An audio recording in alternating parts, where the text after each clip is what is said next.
Estoy esperando que comience a grabar.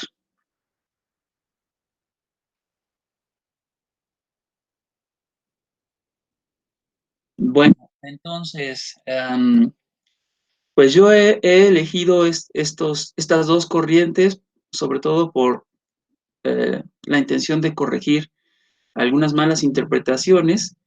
Si en el caso de Cézanne recomendé la lectura de George Hamilton, en el caso de Malevich o de Mondrian no lo recomiendo, porque ahí Hamilton ve cuadrados por todos lados y acá lo que vamos a subrayar es que no hay tal cosa en ninguno de los dos casos. Uh, bueno, el punto de partida son pequeños documentos de ambos artistas. Uno es una carta, otro es algo parecido a un manifiesto. En el caso de Malevich es un texto que escribió estando en Alemania por recomendación de sus amigos de la Bauhaus, aunque fue publicado mucho después de que él lo escribió.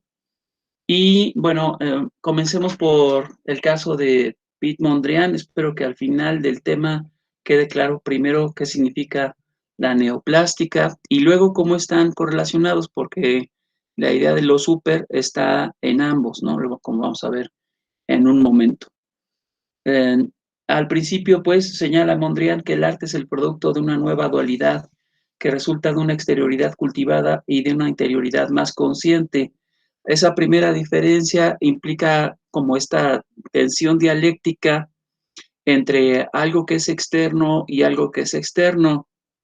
Sí, Manuel, ya pasé lista, pero no te preocupes, al rato me corrijo. Digamos que la exterioridad cultivada es aquella que conoce la historia del arte y la interioridad consciente es la que sabe, digamos, cuál es el momento actual del arte, es decir, que puede ubicarse en el momento en el que corresponde. Hola, lluvia. Uh, en ese sentido, la interioridad consciente tiene que ser consciente de la situación histórica de su presente, es decir, no puede vivir en el pasado, no puede ser solo histórica, ¿no? Pero esa parte histórica es importante como exterioridad cultivada. Considérenlo la idea de la exterioridad cultivada como algo en lo que el artista debe tener siempre presente el aspecto figurativo del arte del pasado, ¿no? Para poder superarlo tiene que ser consciente de que la figuración es parte del arte del pasado.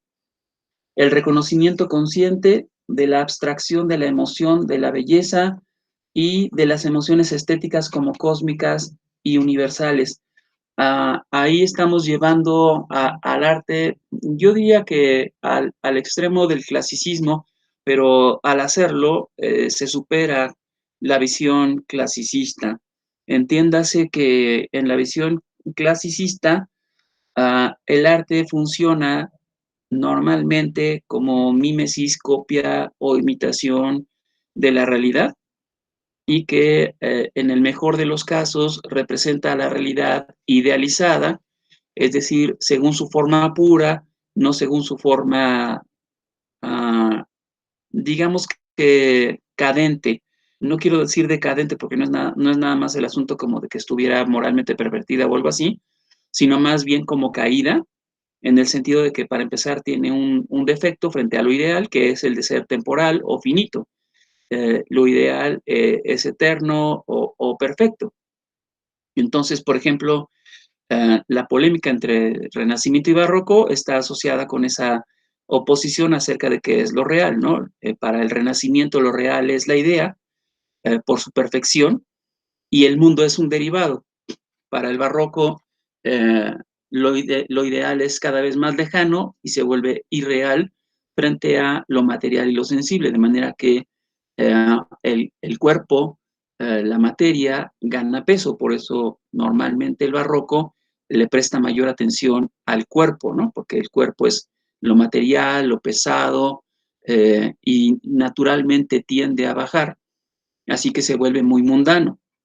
Pero en ambos casos hay una concepción cosmológica de lo real, o sea, se piensa que se debe aplicar en todas partes, sea que se piense que lo fundamental en el universo es la idea, sea que se piense que lo fundamental en el universo es el cuerpo, pero se piensa cosmológicamente, es decir, aplicado al todo, ¿no?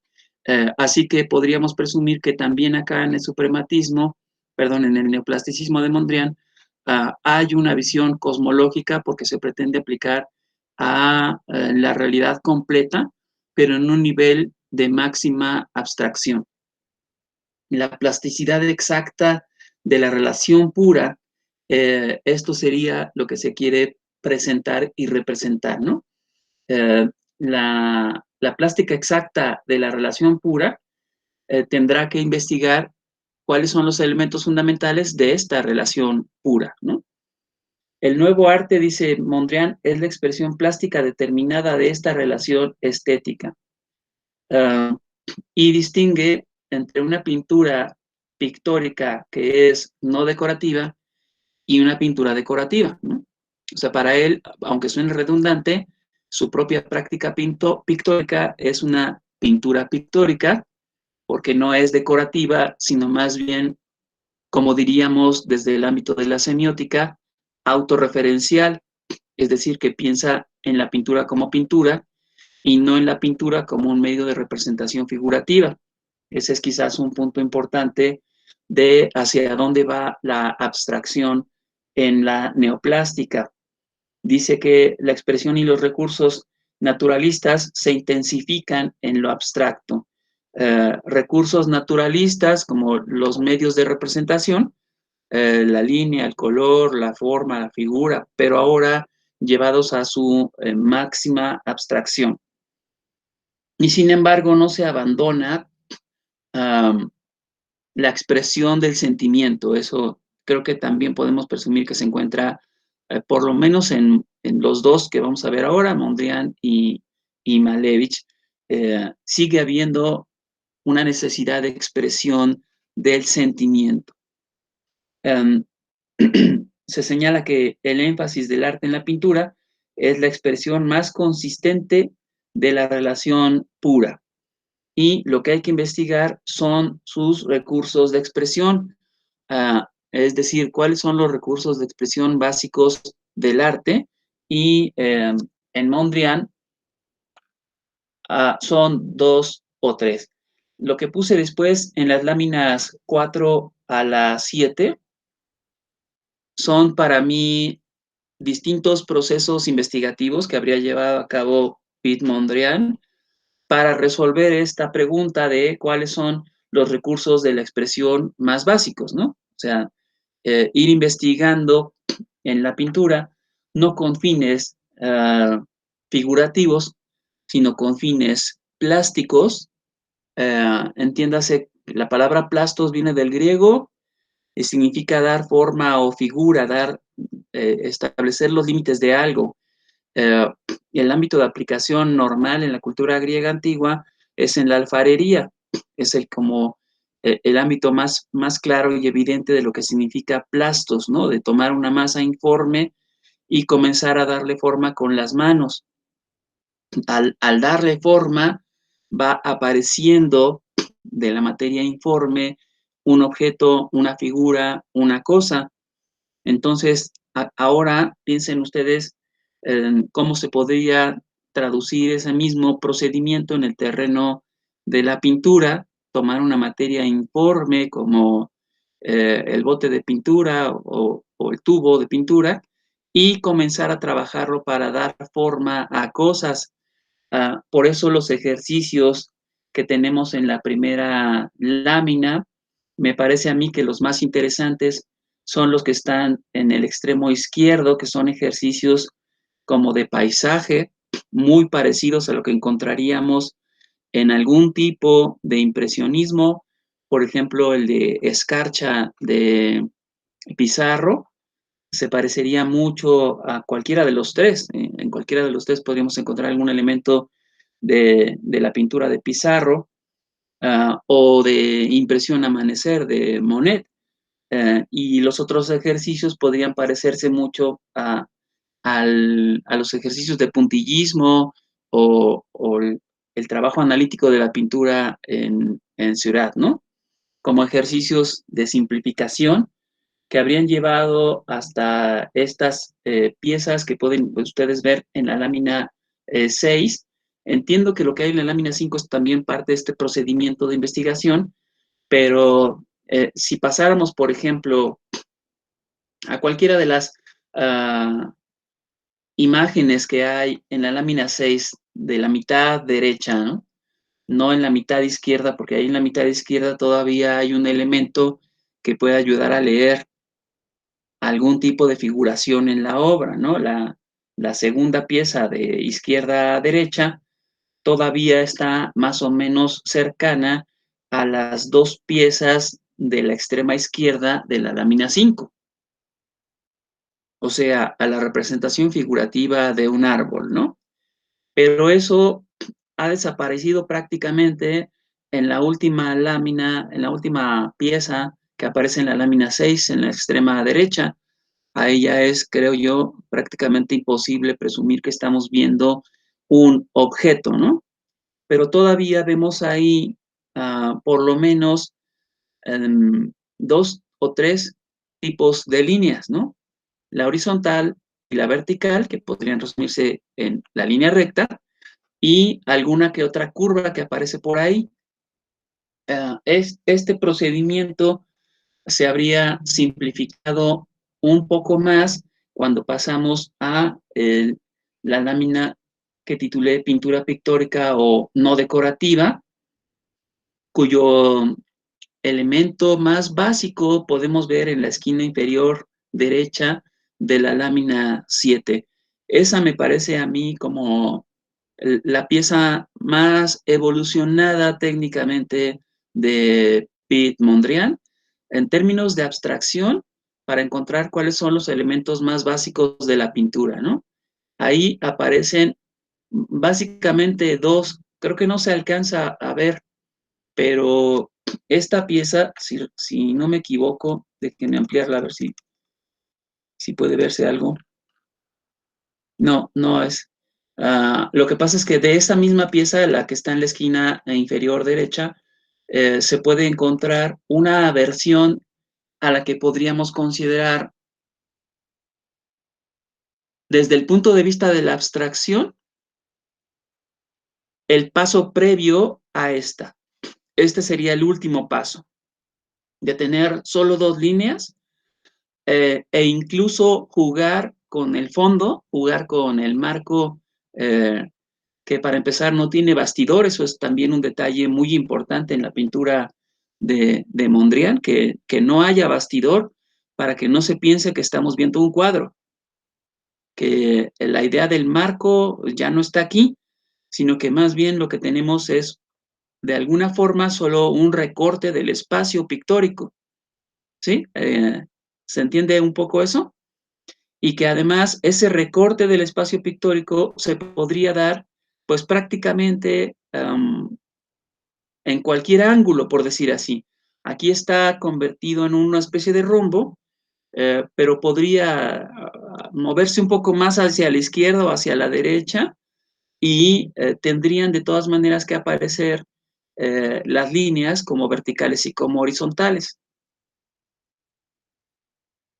O sea, pienso que todo el trabajo de investigación del conjunto de lo que hay arriba hasta el conjunto de lo que hay abajo tendría que concluir en esta pieza,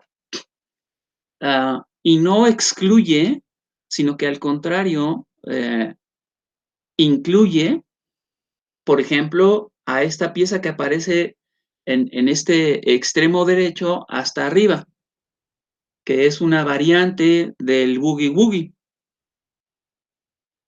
Con este recorte, pues, del fondo, de la superficie pictórica, en el mismo formato que en la tercera pieza, pero ahora llena de color, ¿no? Y lo que vamos a señalar es que estos colores, estas variaciones de color, están representando ritmos. No ritmos de color, sino de otra cosa, que espero que podamos ver en un momento. Y bueno, finalmente, La otra lámina, la lámina 8, fue un intento por confundirlos. ¿Investigaron algo sobre esas piezas que hay ahí? ¿Le han echado un ojo? Por ejemplo, querer averiguar cómo se llaman. Si miráramos solo las que están arriba, las 4 que están arriba, pueden ver ustedes que se parecen, ¿no?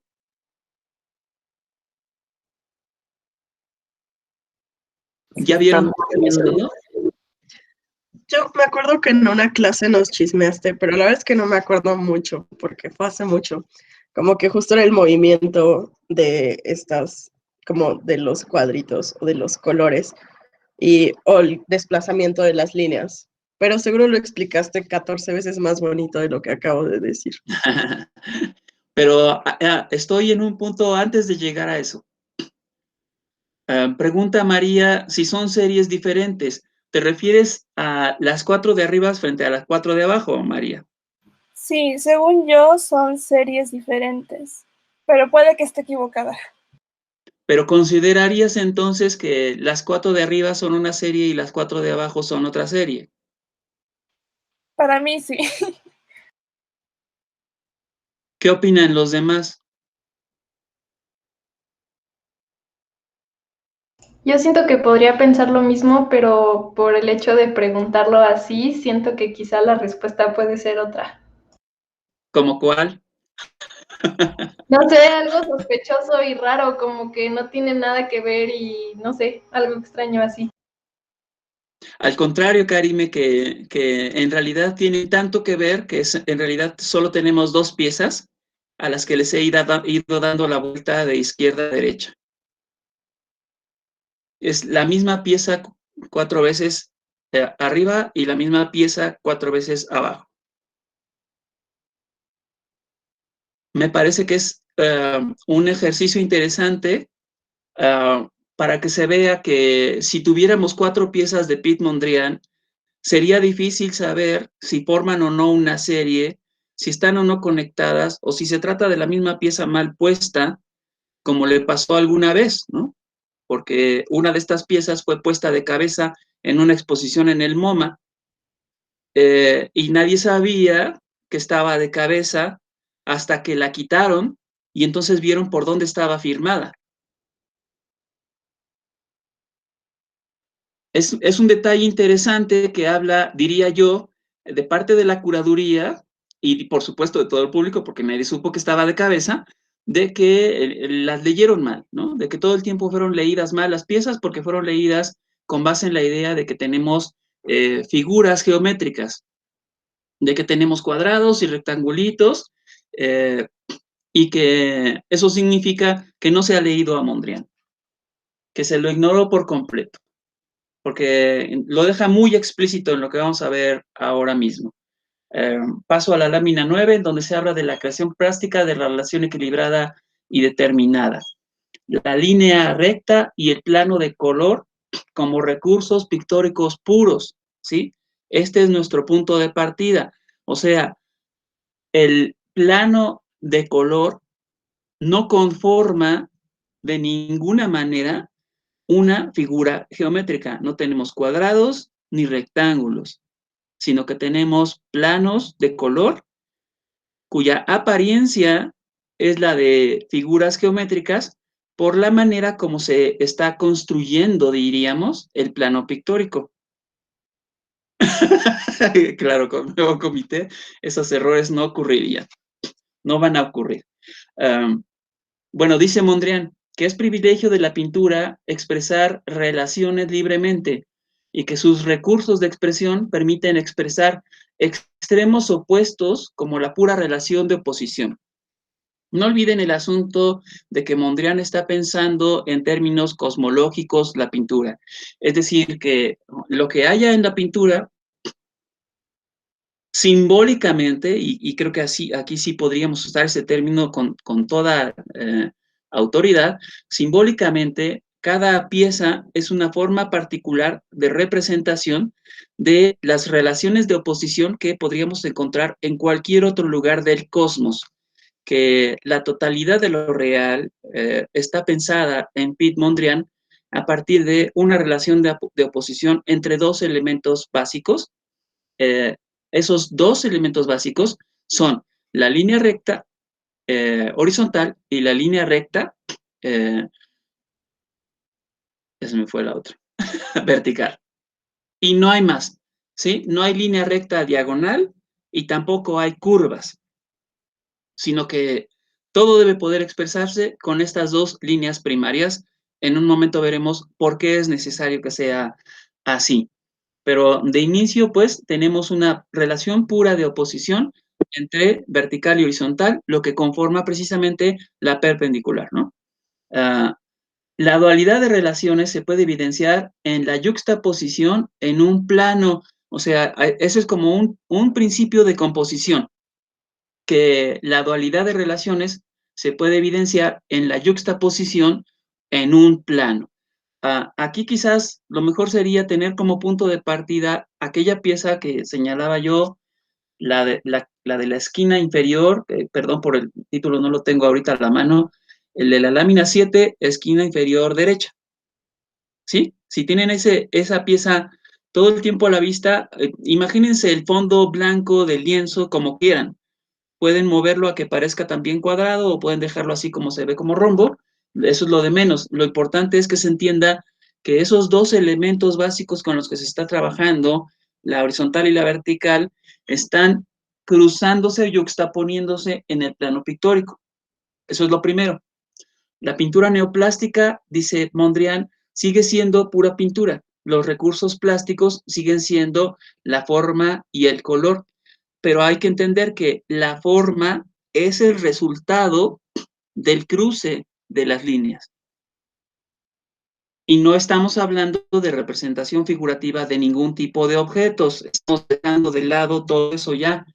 La creación plástica de la relación equilibrada y determinada, dice Mondrian, expresa la forma pura de la universalidad, la armonía y la unidad inherentes del espíritu. O sea, que habría que encontrar cómo es que la perpendicular puede ser una relación equilibrada y determinada, ¿no?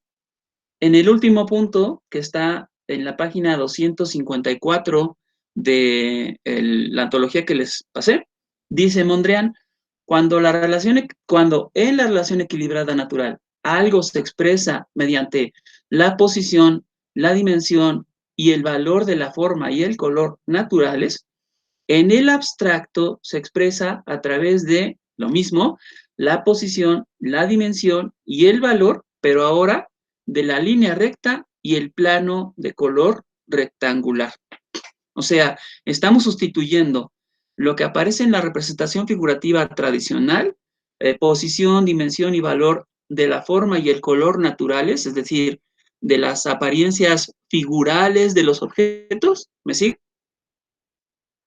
Porque son representaciones figurativas planas de cosas, lo que hay en la pintura tradicional, ¿no? Dice, lo que vamos a hacer ahora es pensar cómo se construyen los objetos, cualquier objeto en la representación figurativa, básicamente a partir de línea y color, ¿no? Dibujas el objeto, la línea, y luego lo iluminas.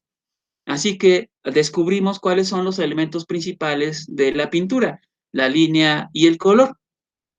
Pero todavía falta purificarlo porque la línea curva es una derivación de la definición misma de línea.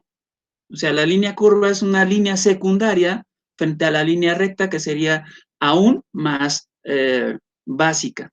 ¿Sí se entiende? Y por eso, porque estamos simplificando al máximo, nos encontramos con que solo tenemos dos elementos primarios súper básicos, la línea recta y el color. Porque a partir de ahí, simplemente doblando la línea, por ejemplo, puedes hacer figuras de objetos. Entonces, eso se concebiría como secundario frente a los elementos primarios. Y por eso el resultado es que sí, mantenemos la idea de la posición, la dimensión y el valor de la línea más el plano. El valor de la línea se refiere a cómo ésta, por decir así, es afectada en la manera en la que aparece por otras cosas que aparezcan. Lo digo así de general porque quiero todavía esperarme un poco a explicar el siguiente pasito. Por lo pronto me interesa que quede claro que llegamos a la conclusión de que solo tenemos dos elementos primarios básicos, la línea y el color. Ahora, Gustavo, yo me voy tengo a una desviar. duda. Sí, adelante, Karime. Ajá, antes de que sigamos, es que habías dicho, y a mí se me trabó el internet, que simbólicamente cada pieza es una representación de qué. Del cosmos. Y Pero ya, ajá, como no es figurativo, sino que estamos en el terreno de la abstracción, porque de otra manera no se puede hablar del cosmos, no se puede hablar de la totalidad más que abstrayéndola, entonces la forma en la que aparece es simbólica y no literal, por eso no es figuración. ¿Sí? ok, y en la última parte dice que es rectangular, o sea, en lo último, ¿no? ¿Esto rectangular sí se está refiriendo realmente a la forma que se ve? O porque según entiendo no sería eso, ¿no? Sí, porque si no, ¿cómo explicamos que haya cuadrados? ¿No? O sea, aquí la forma rectangular solo se refiere al efecto visual que produce el cruce de las líneas. No Ok. hay que olvidar, no hay que olvidar que lo que estamos viendo son líneas yuxtapuestas. Eso es lo primero. ¿Sí? Y entonces lo que falta es explicar de dónde diantres sale el color, ¿no? Y además porque hay más líneas, porque no solo hay dos, en la mayoría de las piezas hay más de dos líneas, ¿no? Bueno, antes de que explique eso, me gustaría comentar algo que no vimos en la clase de semiótica, pero que puede ser muy ilustrativo. Vimos algunos puntos del tema de Morris y la semiótica, pero no entramos en la semiótica del signo estético en Morris. Tiene un articulito dedicado a eso. Es prácticamente lo mismo, pero lo que me interesa es el detalle de la aplicación. Uh, Hablando de la sintaxis estética, la sintaxis en Morris se refiere a cómo se relaciona un signo con otro signo en un gran signo que sería la obra de arte. ¿Sí? O lo que veríamos, por ejemplo, cómo se relaciona un elemento con otro elemento en el repertorio iconográfico, ¿no? Cómo se relaciona en el tema de Ulises con Euriclea, que Euriclea reconoce a Ulises, se da cuenta de que es el niño al que él bañaba y peinaba y alimentaba de chiquito porque es un nana, y se narra el tema de diferente manera en la pintura, ¿no? A veces se lo presenta cuando ya le está tapando la boca y diciéndole que se calle, a veces le está lavando los pies y se da cuenta cuando le ve la cicatriz de que se trata de Ulises, y hay otros elementos que forman parte del repertorio iconográfico, como que para saber qué es Ulises no basta con ponerle un arco y unas flechas, porque también hay otros héroes que tienen arcos y flechas, sino que normalmente se lo acompaña del perro, que era su perro que tenía en el palacio, para que se sepa que ese era Ulises y no, por ejemplo, no sé, no me acuerdo cómo se llama el otro gran personaje famoso de arco y flecha. Bueno, no importa. El caso es que hay una serie de elementos que lo condicionan, ¿no? Que si lo quieres presentar así, tiene que venir acompañado de esto y aquello. Si es un soldado, no puede no traer un casco o una espada, etcétera. Si es un esclavo, tendrá que mostrarlo en sus ropas, en su apariencia, etcétera, ¿no? Bueno, entonces diríamos que, por ejemplo, el perro en la imagen de Ulises y Euriclea está implicando que el personaje que estamos viendo es Ulises y el aspecto heroico de ese personaje en la representación está implicando que ese es el perro de Ulises. ¿Sí se entiende? O sea, están mutuamente implicados, porque pues si ese perro acompaña a una mujer, ya no sería Ulises por principio, pero podría ser, por ejemplo, esta diosa que no es Diana, sino otra, ¿cómo se llama? O semidiosa, Artemisa, creo, que tiene unos perros de casa, como sea, ¿no? El caso es que inmediatamente cambiaría el sentido, ¿no? Lo que me interesa es que se entienda que el análisis al interior de una obra implica que yo vea cómo cada pequeño signo está asociado con otro signo y que a esa asociación le llamamos implicación, como un signo implica a otro. Bueno, en la sintaxis estética dice Morris, hay que seguir 3 pasitos. El primero es que para cualquier obra de arte solo hay cierta clase de vehículos sígnicos que se usan. O sea, así como se pone en iconografía restricciones para poder conformar un repertorio iconográfico, así igual, por ejemplo, Mondrian está encontrando los elementos básicos de la pintura, como los habría encontrado también, por ejemplo, Kandinsky cuando habla de punto y línea sobre el plano, ¿no? O sea, en Kandinsky tendríamos 3 elementos básicos, punto, línea y plano. El plano no le parece a Mondrian tan importante, por eso juega con el bastidor, con el marco pues de la pintura, y lo puede poner horizontal o lo puede poner diagonal, etcétera, porque no le interesa, o sea, quiere mostrar, al torcer el cuadrado, quiere mostrar que la superficie pictórica no le interesa. Es una forma de decir que lo que para Kandinsky es importante, el plano, para él es secundario, ¿sí? Porque lo primario serían solo las líneas y el color, ¿no?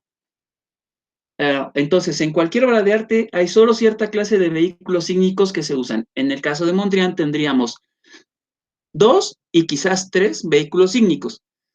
2, si pensamos solamente la línea recta y el color. 3, si pensamos que la línea recta se puede presentar como horizontal y como vertical, ¿sí? Pero nada más. El segundo paso es estos elementos o términos primitivos se combinan en principio solo de cierto modo, es decir, hay reglas de formación. Por ejemplo, no puedes usar la línea recta y trazarla diagonalmente, porque entonces estás contraviniendo las reglas de composición de la propia pintura de Mondrian. Y tampoco puedes darle vuelta a la línea y convertirla en una curva, ¿sí? Ahí de nuevo se estaría fallando. Es como si Mondrian nos estuviera diciendo, siempre escribo perro con doble R, y si tú escribes perro con una sola R, ya no dice lo mismo. O si le pones, pues es un absurdo, etcétera, ¿no? O sea, la gramática y la sintaxis me dicen, solo así, solo de este modo, puedes juntar líneas, es decir, no nos está diciendo, no nos está prohibiendo poner más de 2 líneas, pero nos está diciendo los únicos tipos de líneas que pueden aparecer son horizontales o verticales. ¿Sí? Y luego el tercer punto, a partir de ciertas combinaciones se obtienen otras, ¿no? O sea, yo puedo, por ejemplo, usar líneas horizontales que atraviesen completamente el plano pictórico. O puedo poner líneas horizontales que no lo hagan, sino que solo lleguen hasta el punto en donde se cruzan con otra línea que sea vertical. ¿Sí se entendió? O sea, lo primero es trabajo con líneas horizontales y con verticales, y lo segundo es que puedo conformar, por decir así, otras expresiones, haciendo que esas líneas o bien atraviesen todo el plano o bien solo parcialmente, siempre y cuando mantenga el asunto de que sean horizontales o verticales.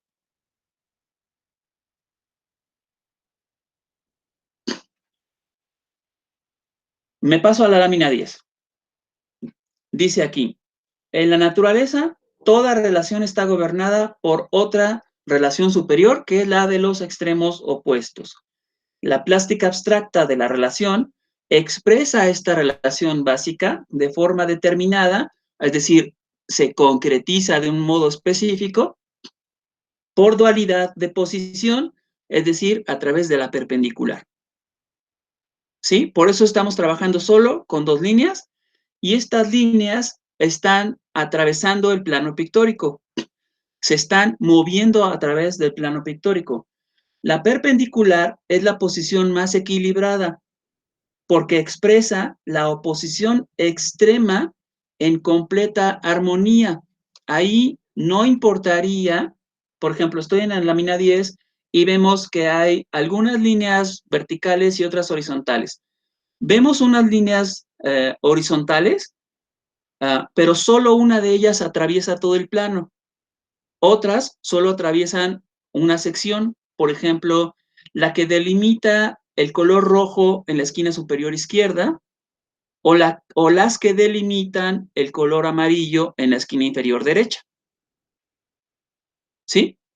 O sea, ahí vemos que hay líneas que atraviesan todo el plano o que solo atraviesan parcialmente. Las que delimita el cuadrado, delimita parcialmente por abajo, ¿no? ¿Se va entendiendo? Bueno, ahora pensémoslo así. Tomemos las líneas más completas. La línea vertical que delimita el color amarillo y que atraviesa todo el plano de arriba abajo. Y luego la horizontal que atraviesa todo el plano prácticamente a mitad del cuadro. ¿Sí? Yo presumo que lo que está pasando aquí es que estas líneas entraron, entre comillas, al plano pictórico de derecha a izquierda. Que la línea vertical se está moviendo de derecha a izquierda y podría generar tensión en el espacio que queda hacia su izquierda, ¿sí? Y lo mismo pasaría con la línea horizontal que en mi lectura habría entrado de abajo para arriba. Ahora, ¿por qué lo digo? Una vez establecido el ritmo, es decir, mi propia interpretación del cuadro, está estableciendo el ritmo y está diciendo, estas dos líneas entraron por el lado inferior derecho y se están moviendo hacia arriba y hacia afuera, ¿no?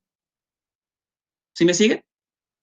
Eso permitiría entender qué está pasando con la horizontal que está hasta arriba y que está generando mucha presión, mucha tensión en el pequeño plano que queda del espacio pictórico y por eso se generaría el rojo como un color intenso, porque es muy fuerte, o sea, no pasa desapercibido, ¿no?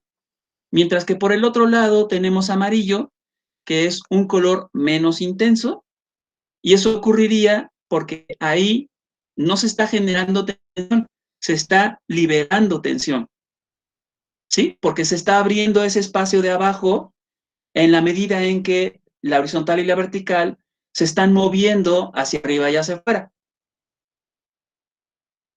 ¿Sí me siguen? O sea que los colores, digamos que simbolizan tensiones. Exacto. Intensidades, ¿no? De la dinámica. Sí, son una especie de esquema de dinamismo e incluso voy a tratar de decir más que eso. Lo que tenemos aquí son ritmos y esos ritmos varían de pieza a pieza. ¿De qué o cómo identificamos los ritmos? Por las posiciones de las líneas y los colores que se generan.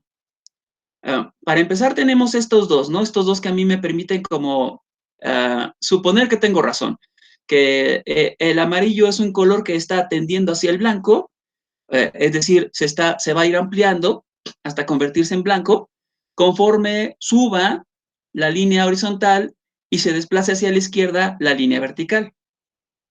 Ahora, hay otras líneas, hay otra horizontal que está más o menos cercana, la que delimita por arriba al color rojo y que no llega hasta abajo, ¿no? Pero ¿cómo explicamos el color blanco que hay entre el amarillo y el azul o entre el negro y el rojo? Porque ahí vemos dos cuadrados o un cuadrado y un rectángulo que son blancos. ¿Cómo lo explicamos? Porque ahí no hay tensión. Eso quiere decir que la primera línea de derecha a izquierda, la primera línea vertical de derecha a izquierda, se mueve al mismo ritmo que la segunda línea vertical. Por eso no se presionan, porque van paralelas, se van moviendo al mismo ritmo, hacia afuera. ¿Sí? Y lo mismo pasaría en relación con la otra línea horizontal, la que está hasta abajo, en relación con la que está a la mitad. ¿Sí? Se mueve al mismo ritmo que la otra y por eso se genera un cuadrado blanco. Pero en cambio, la línea que delimita el color azul por abajo se estaría moviendo más rápido que las otras dos líneas horizontales que mencioné antes. Y por eso está presionando y generando el color azul, aumentando la tensión. Digamos que desde el punto de vista ideal o especulativo más bien, tiende a generar tanta presión que podría terminar en el rojo o en el negro, que es lo que vemos en la esquina, bueno, casi en la esquina inferior derecha, ¿no? Vemos un cuadradito negro. Ese cuadradito negro sería negro porque la tensión es muchísima. Y es muchísima porque se están moviendo demasiado próximas esas líneas. Esa pequeñísima línea vertical que delimita el negro por su izquierda, está siendo presionada, o sea, se mueve muy lento en relación con la línea vertical que delimita el amarillo. ¿Sí se entiende? En esta de negro a mí no me queda tan claro porque pensando que es un ritmo y que se están moviendo las líneas, pues estarían moviéndose hacia arriba, ¿no? Y estarían liberando al color, o sea, yo no sé por qué ahí sería negro si se estarían liberando las líneas hacia arriba.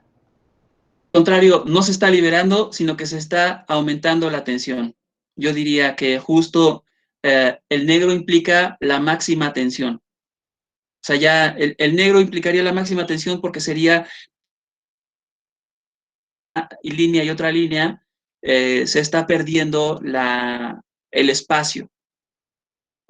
Me faltó señalar eso. Imagínense ustedes que líneas verticales o líneas horizontales entraran todas ellas a un ritmo acelerado dentro de la pieza.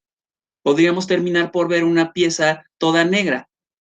Y si la tenemos toda negra, eso significaría que no hay ritmo, porque no podemos ver ninguna distinción entre ellas, lo que significaría que estamos escuchando puro ruido. ¿Sí se entiende? O sea, que por eso la asociación con la música es importante. No he llegado a ese punto, pero yo no sé mucho de eso también, ¿no? Por más que he tratado de entender qué significa eso, no termino de entender qué significa la síncopa, pero entiendo que es una forma de marcar el ritmo. Y en ese sentido, diría yo que las diferencias de las líneas, las distintas posiciones en las que se encuentra cada línea, está marcando el ritmo, están determinando el ritmo y, bueno, solo termina de entenderse cuando se lo asocia con el color. Si tuviéramos todo blanco, estaría en silencio. Si lo tenemos todo negro, tenemos ruido. Y en el medio estaría el ritmo, ¿no? La melodía y la armonía de la pieza, como en este caso. Y porque, o sea, yo, por ejemplo, yo siento más tensión en la parte roja que en la parte negra de arriba. O sea, por qué la parte roja, si está toda mucho más apachurrada y sin espacio, es menos, digamos, tiene menos tensión que el otro negro. O sea, ¿es por ancho? Por las dos cosas, ¿no? O sea, hay que tomar en cuenta que sí, la vertical está presionando hacia arriba, pero la horizontal está presionando hacia arriba, pero la vertical no está ejerciendo tanta presión como sí está ocurriendo en el negro de abajo, ¿no? En el negro de abajo, las dos, horizontales y verticales, están ejerciendo una enorme presión, de manera que la cosa se ve pequeñita. Porque las dos cosas influyen. O sea, no hay que pensar solo en que la horizontal está subiendo, sino también a qué ritmo se mueve, perdón, sí, que la horizontal está subiendo, sino también a qué ritmo se mueve la vertical. Y Ok. ponerlo todo en relación, ¿no? Sí, sí, Karime, perdón. No, solo decía que ok, o sea, ya me quedó mucho más claro. Pero entonces, o sea, ¿tú crees que esta interpretación de los ritmos y las tensiones se puede aplicar digamos, en todos los cuadros? Bueno, en todas las pinturas. Cuando ya se trata de neoplástica, sí, porque las que hemos visto arriba, ya vimos todos los ejercicios previos, ¿no? Antes de llegar a esto, ha estado haciendo muchos ejercicios de investigación y no hay ni tantas líneas rectas, ni un color tan básico, es decir, no ha llegado a la abstracción, pero cuando llega a la abstracción, diría yo, el único brinco que pasa después es que después de la abstracción viene un ritmo acelerado. Ahí habría que ver las piezas que aparecen en la lámina 7, las que están en la primera fila. Ahí tenemos en la cuarta pieza de izquierda a derecha es una de las versiones del Boogie Woogie y la sexta pieza es otra versión de lo mismo. El Boogie Woogie es una pieza de jazz, podríamos decir que inicialmente, originalmente era experimental y era una improvisación, pero pues se grabó y se convirtió en una pieza muy popular en la cultura norteamericana y que Mondrian le llame a esas piezas Boogie Woogie, significa justamente que está tratando de transferir, diría yo, por analogía, el ritmo del jazz al ritmo pictórico. Y por eso incluso ya no se ven tan claras las líneas, sino que solo se ven los colores, ¿no? O sea, ahí habría que mirar la pieza muy de cerca para ver las líneas, porque ahí siguen. Aquí me apoyaría quizás en lo que dice Malevich en el texto sobre el suprematismo que les pasé, que dice que él confía más en la pluma que en el pincel, porque la pluma es más aguda, es decir, permite trazar con mayor precisión la línea que como lo tenemos acá en esos otros casos.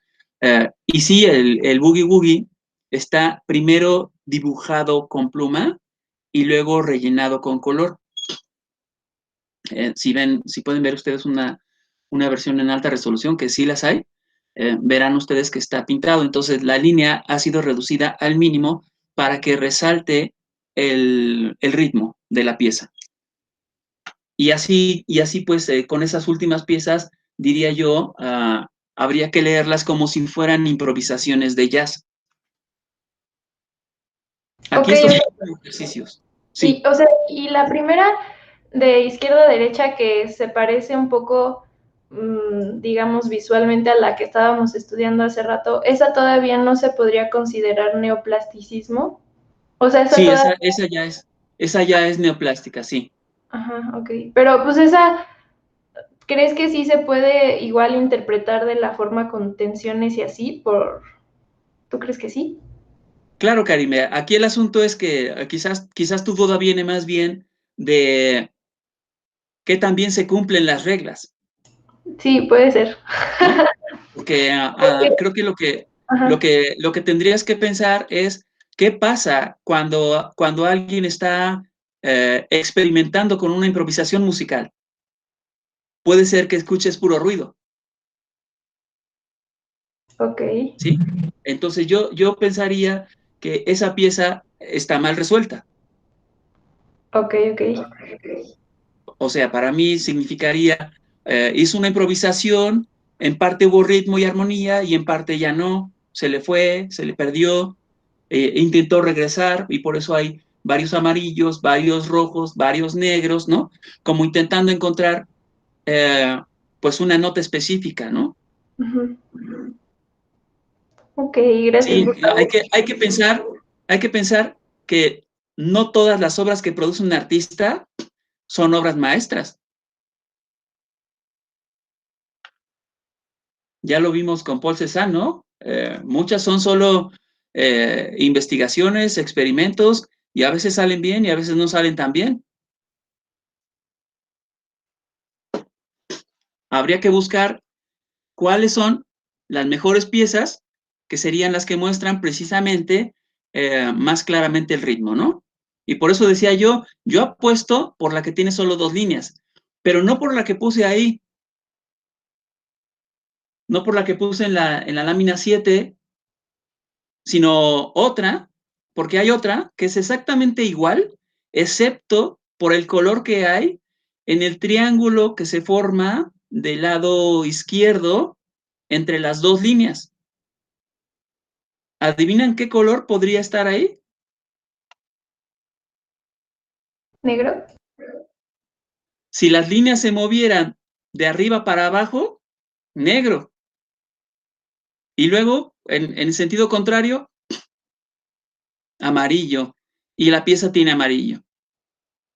O sea, para mí, eso probaría que esas 2 líneas en esa pieza con amarillo se están moviendo de abajo para arriba, ¿no? Y que por eso se generó ese amarillo. Mientras que aquí, quizás, solo están como marcando el ritmo, pero todavía no está comenzando. Como decir, vamos a comenzar con un sí sostenido, órale. Y ahí está tu sí sostenido, nada más. Digo, yo no tengo idea de lo que estoy diciendo en términos musicales, ¿eh? Pero digamos que comenzamos por algo muy elemental, ¿no? Dice Abigail que podría ser un bemol, tal vez, ¿no? El punto es, comienzas por algo y luego, sí, ya sabía, por eso dije yo que no sé de qué estoy hablando. Pero el punto es que se entienda que al estar solo 2 líneas y ningún color, lo que tenemos es el inicio de un ritmo, pero todavía no sabemos cuál. Pero si ya tenemos amarillo, ya sabemos, para empezar, que las líneas se están moviendo de izquierda a derecha y de abajo para arriba. Eso queda claro en el momento en el que veo aparecer el amarillo, porque eso significa que no se está generando tensión, sino que se está liberando porque se está abriendo el espacio, ¿no? Y por supuesto, del otro lado, donde ahorita tenemos blanco porque está muy abierto, poco a poco irá cambiando de color a convertirse, no sé, en azul, o en negro o en rojo, dependiendo de cómo se muevan las 2 líneas. Porque si las 2 se mueven exactamente al mismo ritmo, entonces creo que lo primero que veríamos es un rojo. Perdón, un azul. Y luego quizás un rojo. Y ya al final un negro. Pero si se mueven, por ejemplo, si se mueven más rápido la horizontal que la vertical, tal vez tardaría menos en aparecer un negro. ¿Sí? Se pueden mover tan rápido, se podrían mover tan rápido como para que en lugar de que ustedes estuvieran viendo esas 2 líneas, en la siguiente lámina, en la siguiente imagen de la misma pieza, lo que viéramos es la línea hasta arriba. O sea, si tuviese otra pieza, Mondrian, en la que la horizontal apareciera hasta arriba y la vertical en donde mismo, eso significaría que se mueve muy rápido la horizontal y generaría mucha tensión arriba. Lo digo porque hay que entender que de alguna forma hay más allá del plano pictórico una secuencia para estas mismas líneas, para todas las líneas que vemos en cualquier cuadro, en cualquier pintura, pues más bien, porque no son cuadros. Para cualquiera de las pinturas, si pudiéramos extender el lienzo más, veríamos hacia dónde se están moviendo todas esas líneas y a qué ritmo lo están haciendo, quizás con mayor claridad para entender mejor, por decir así, qué música está tocando cada pieza. ¿Qué ritmo tiene? Tú cada pieza digamos, ay, ¿cuál es el plan? ¿La relacionarías con música? Todas, sí, las que son neoplásticas. Ok. Sean improvisaciones o sean cosas ya más armónicas, ¿no? O sea, porque puede faltar armonía o melodía, pero sí habría ya de alguna manera música. Y podría terminar, si se hace muy mal, en el ruido, ¿no? Que sería saturado de un color, o en el silencio, donde solo tendríamos el blanco.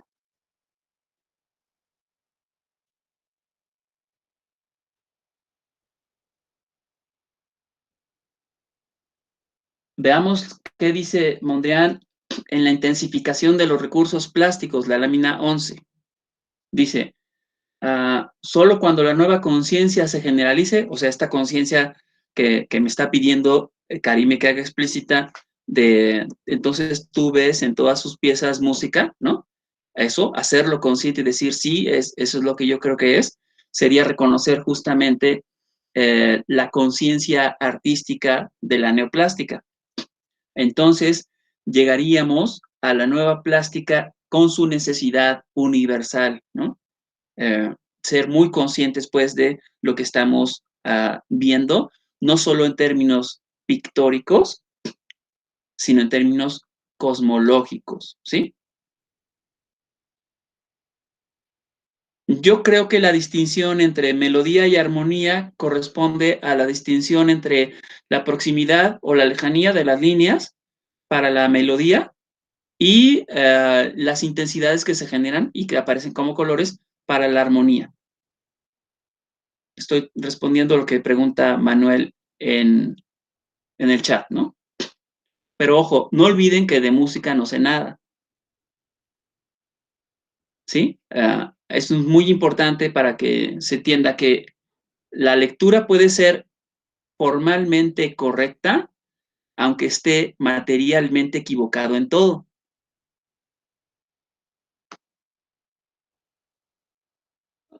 ¿Se entendió eso? A ver, repítelo. Que mi lectura puede ser formalmente correcta, aunque materialmente esté equivocado en todo.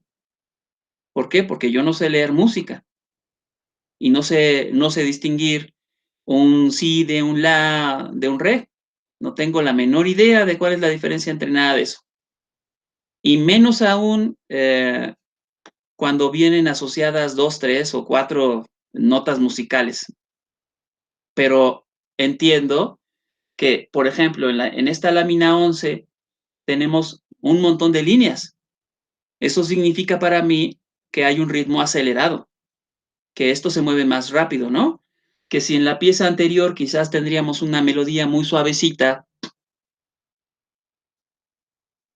por ejemplo, el primer movimiento, porque lo tengo muy grabado, de la novena sinfonía de Beethoven, ¿no? Que es muy, muy rápido, y luego el segundo movimiento que es muy lento, ¿no?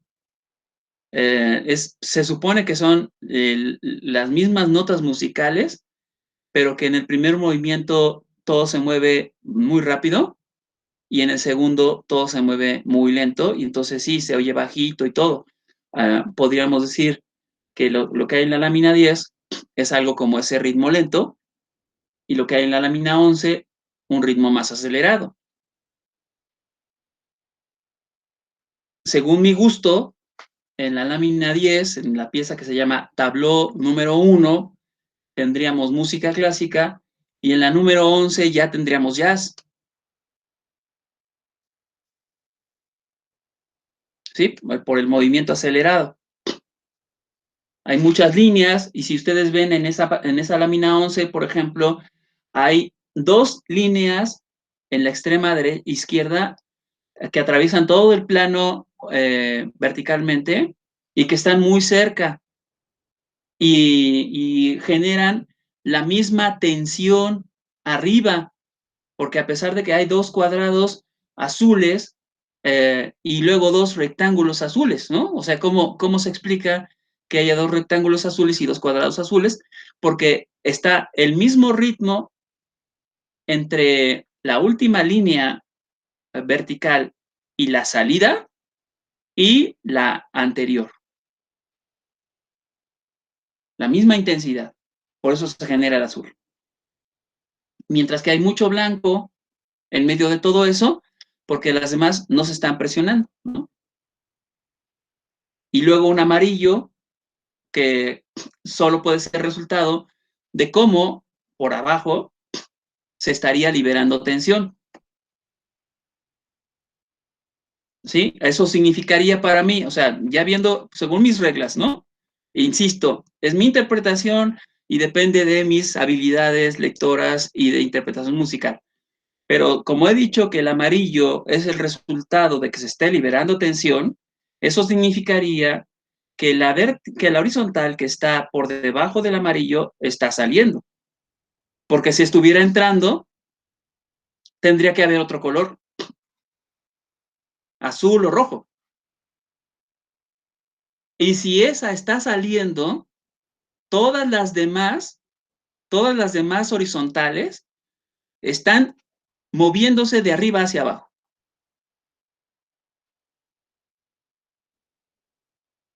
¿Sí? Porque estoy siguiendo mi regla, nada más por eso. O sea, tal vez esté equivocado en todo, insisto, pero eso depende nada más de la capacidad de interpretación de la relación entre línea y color. No tiene que ver con el asunto de que formalmente hay que establecer la asociación entre línea y color y que hay que explicar, por eso digo, formalmente esto puede ser correcto, aunque materialmente esté equivocado, ¿no? O sea, puede ser que yo me equivoque al presumir el origen del amarillo, pero no me equivoco al decir que por fuerza las verticales están subiendo o bajando y las horizontales, perdón, las horizontales subiendo o bajando y las verticales entrando o saliendo de izquierda a derecha o de derecha a izquierda. ¿Sí? Decidir en qué dirección se mueven es lo que determinaría la explicación del ritmo que estamos leyendo.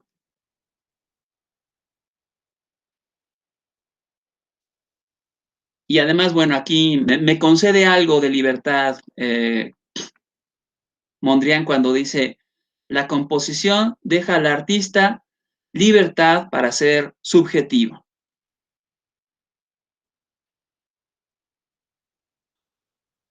Sí, exacto, Manuel. O sea, yo parto de la idea de que cada pieza de Mondrian es una partitura. Sí, así como lo estás poniendo exactamente. De hecho, incluso en alguna otra sesión en donde platiqué esto con otro grupo, me decían que hay un programa, una aplicación que puedes buscar con tu teléfono celular y que funciona igual, que traduce el ritmo musical en cuadritos, en píxeles de colores. Y yo digo, pues eso no es más que plagio de Mondrian, ¿no?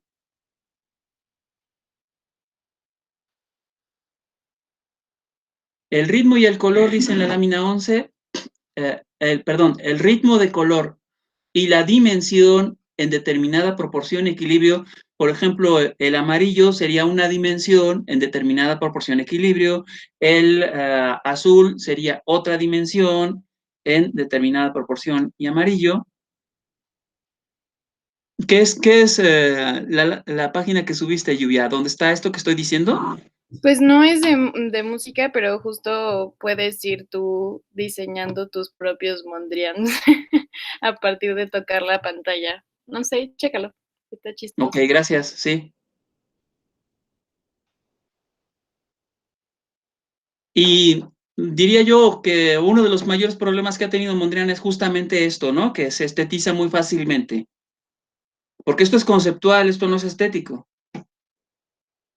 Si hablamos de ritmo, de armonía, de melodía, pero solo para entender cómo es que el cosmos completo, por sus relaciones de oposición, está generando cierta clase de ritmo.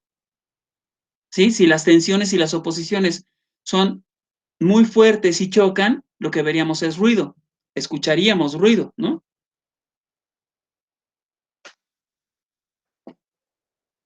Yo tengo una duda, o sea,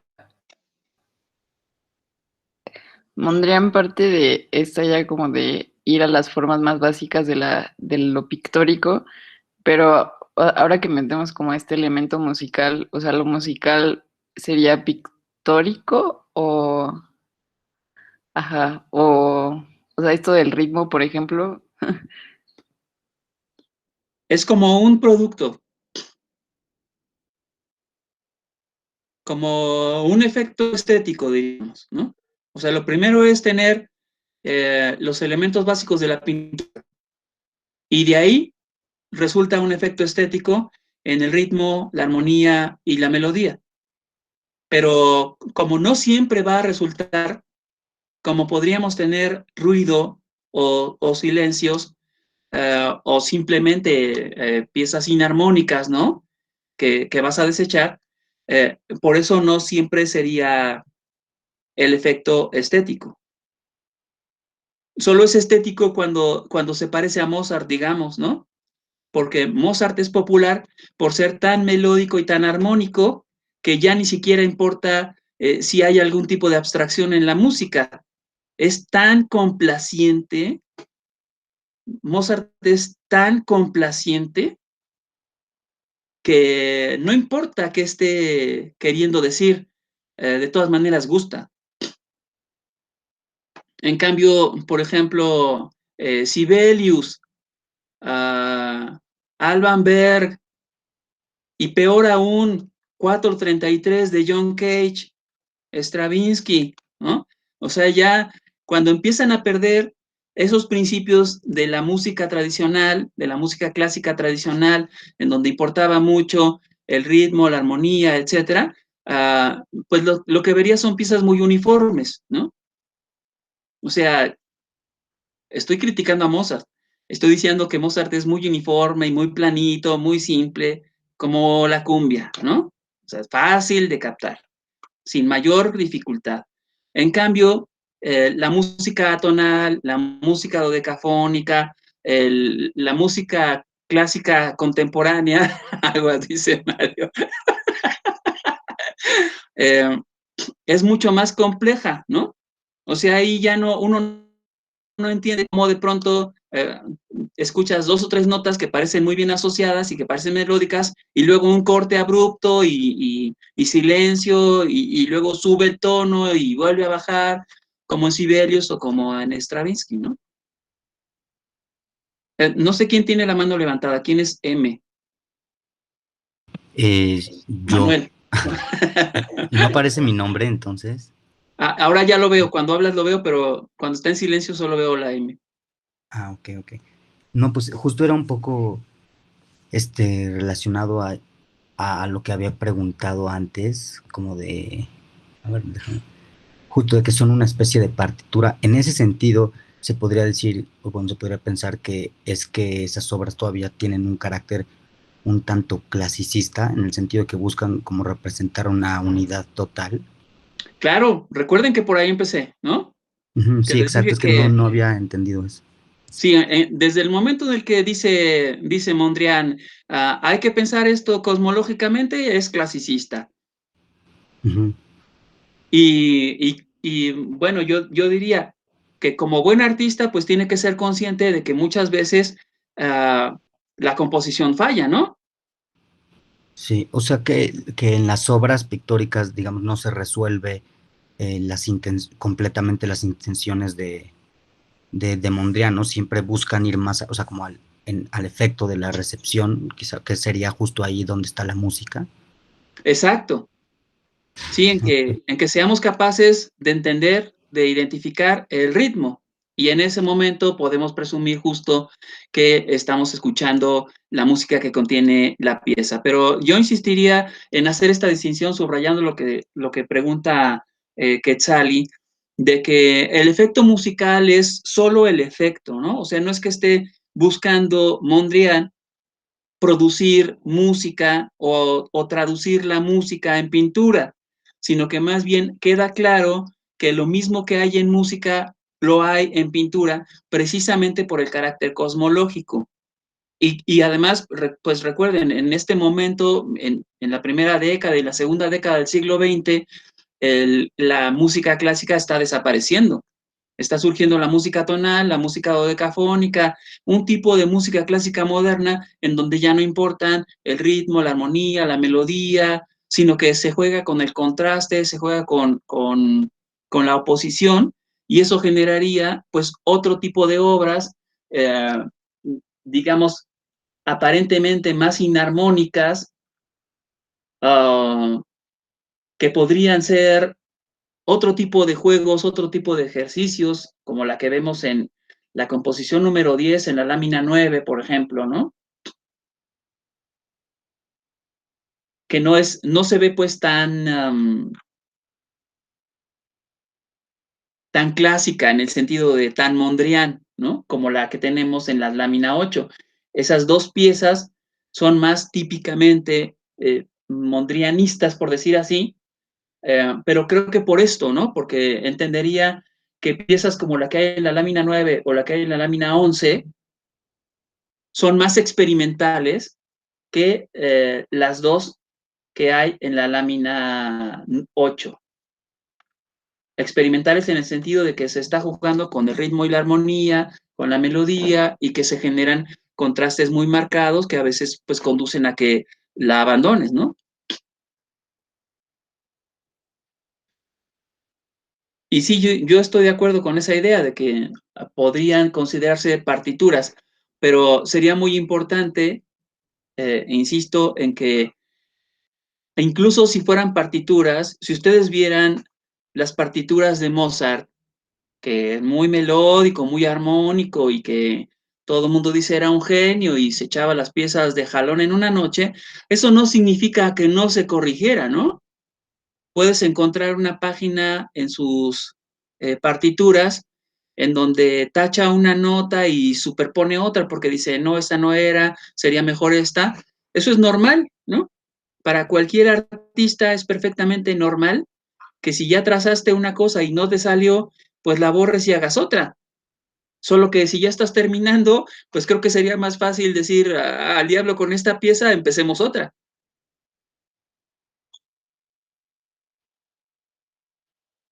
Y así es como quedaría, ¿no? O sea, como ensayos, como ejercicios eh, de, de composición. No de composición musical, pero sí de composición pictórica. Podemos ver un poco esas dos cosas. Voy a apurarme porque ya es bien tarde y no hemos llegado a Malevich.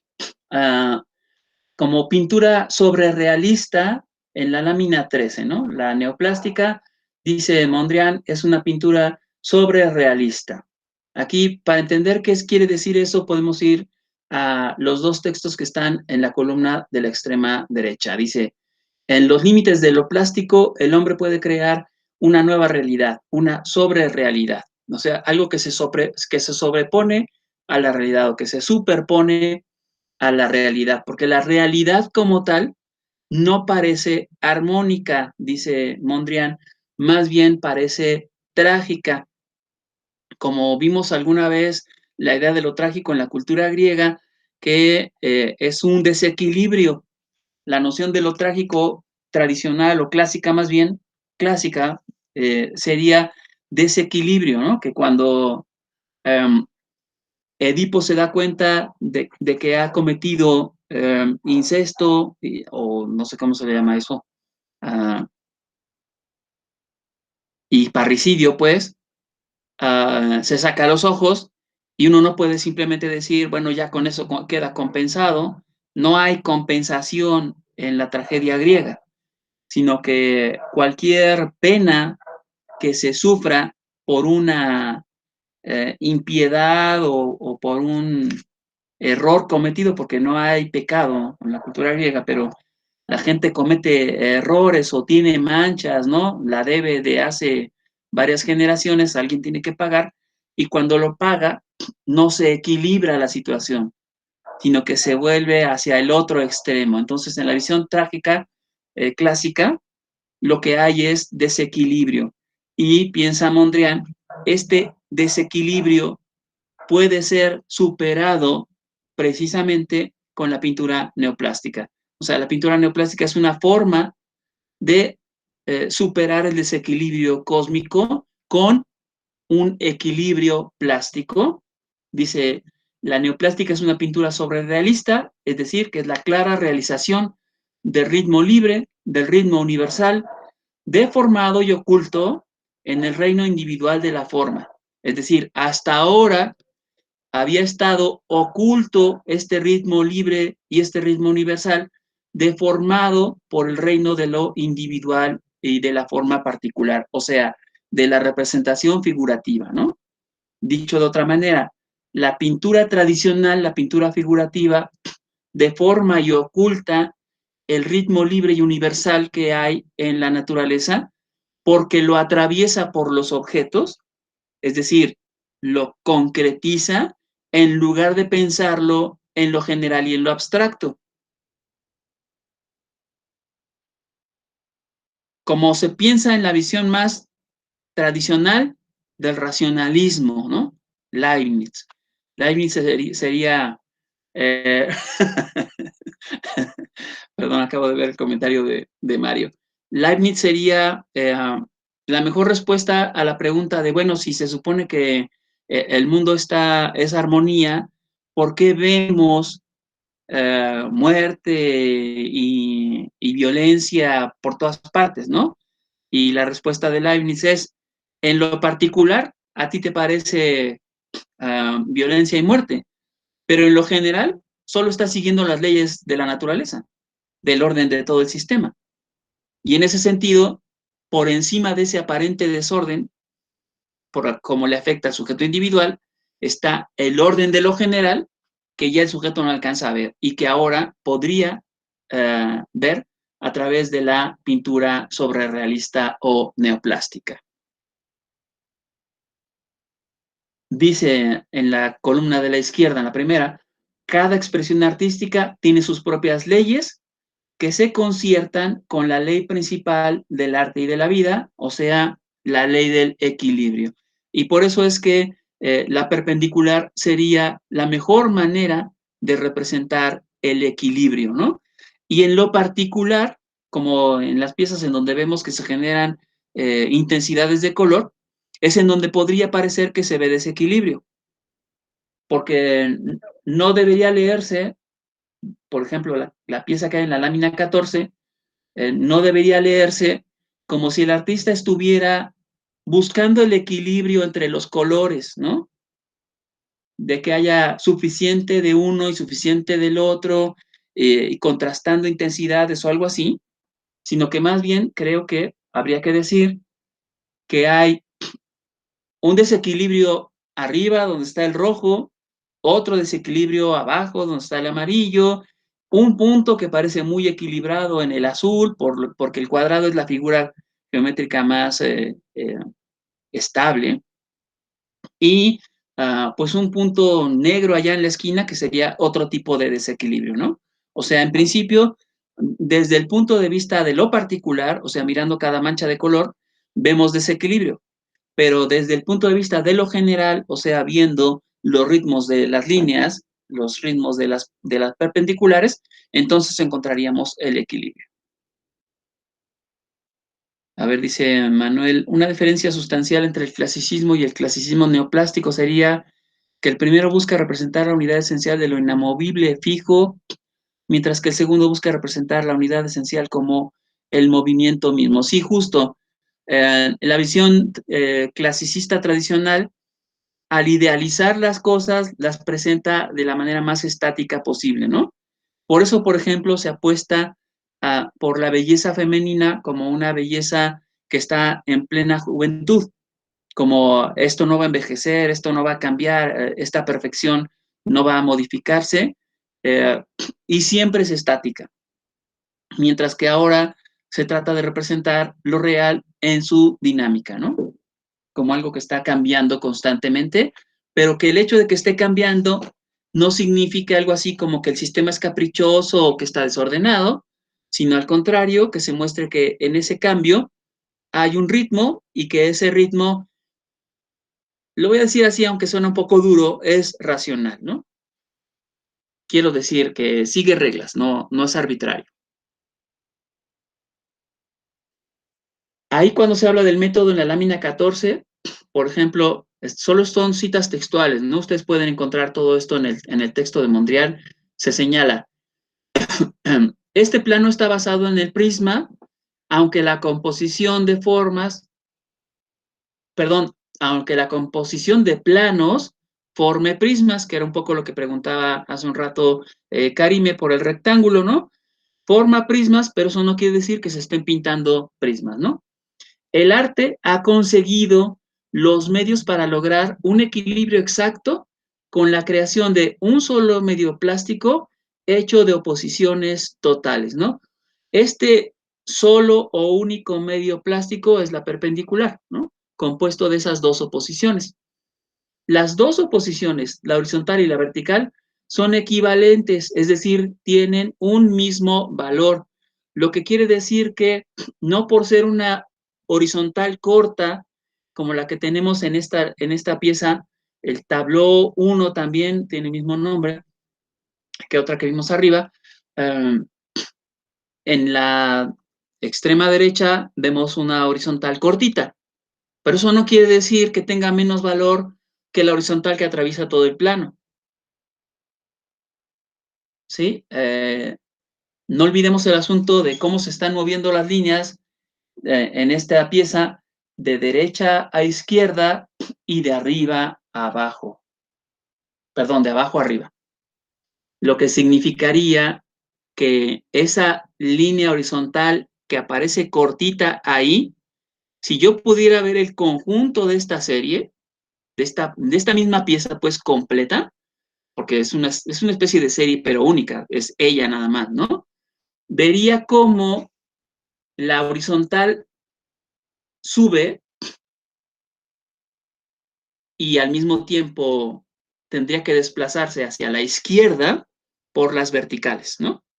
Así que tarde o temprano o poco a poco, esa línea horizontal corta se convertiría en una línea horizontal larga por el desplazamiento del ritmo en el plano pictórico.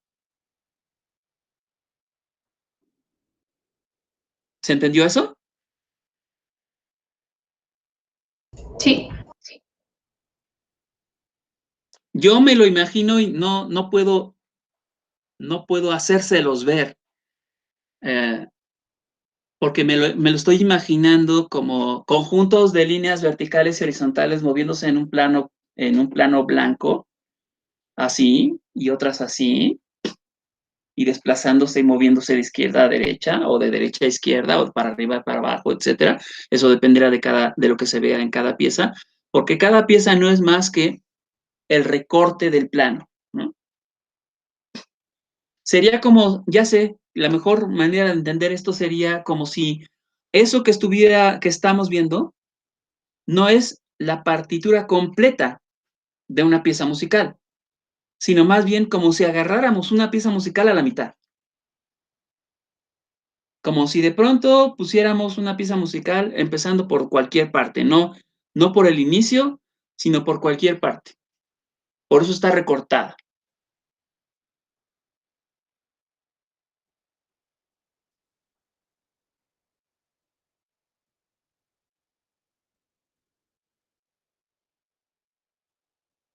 Dice en el último punto de la columna de la izquierda, el medio de la neoplástica es el plan rectangular de paredes, entre comillas, porque pues no hay rectángulos ni paredes, con un espesor útil. El espesor es precisamente lo que determina el ritmo, ¿no?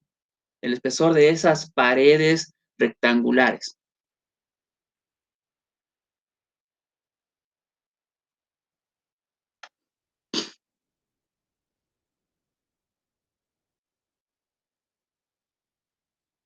Bueno, ya para terminar, la superrealidad, la relación constante, dice Mondrian, en la composición neoplástica, la relación constante expresa la inmutabilidad. Es la expresión universal opuesta a la relación de dimensión que varía y que es la expresión individual. O sea, la relación de dimensión que varía y que es la expresión individual es el caso particular de cada pieza, de cada concreción. Si no se consigue establecer una forma, ese ritmo libre es la plástica oculta en la plástica de la forma. O sea, la plástica de la forma sería esto que comentaba yo de pensar como el conjunto de todas las piezas, de todas estas líneas que se están moviendo a cierto ritmo y de las cuales yo solo estoy viendo una parte cuando miro una pieza neoplástica, ¿no? Eso es lo que queda, digamos, en la plástica de la forma oculta porque no alcanzamos a ver la forma completa, ¿no?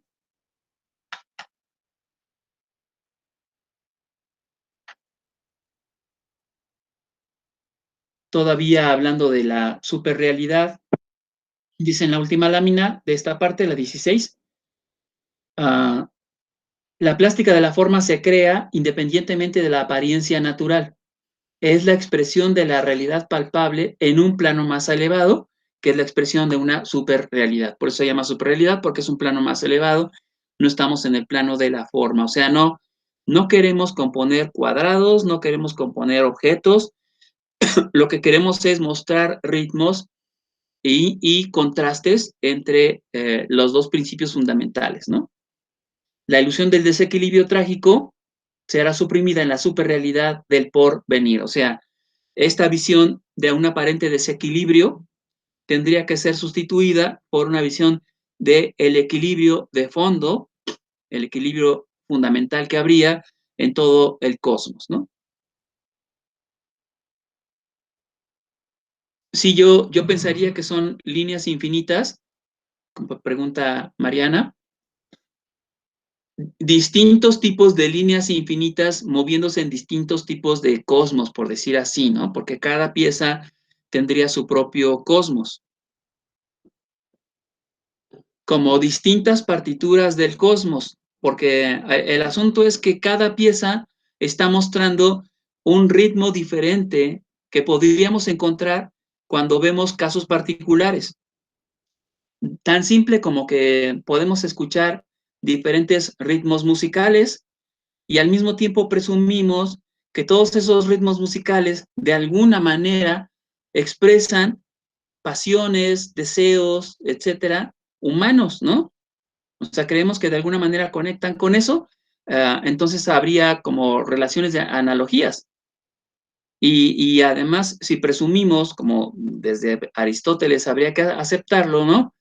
Que la poesía es más filosófica que la historia porque trata con el universal y no con el particular, entonces cada pieza artística trata con el universal y no con el particular y por lo tanto muestra un ritmo del cosmos.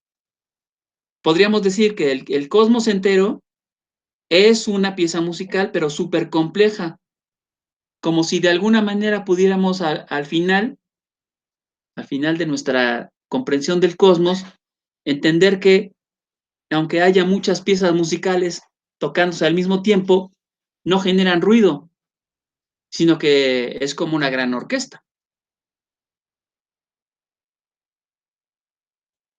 Y que si no vemos cómo está la orquesta, o sea, piensen ustedes cómo, por ejemplo, pueden competir, por decir así, dos instrumentos musicales en una orquesta, que de pronto tiene una pieza, un instrumento musical un solo y de pronto otro instrumento tiene un solo y de pronto ambos trabajan y a veces lo hacen de manera conjunta en la misma dirección y a veces lo hacen en direcciones contrarias y eso subraya un contraste importante y por eso justo el desarrollo de la música hacia la música no melódica, ¿no?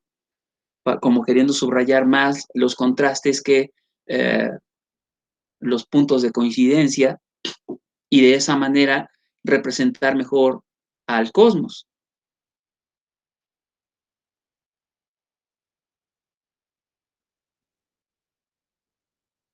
Bueno, a ver qué alcanzamos a comentar de Malevich. ¿O hay alguna duda hasta aquí de lo que tenemos de Mondrian?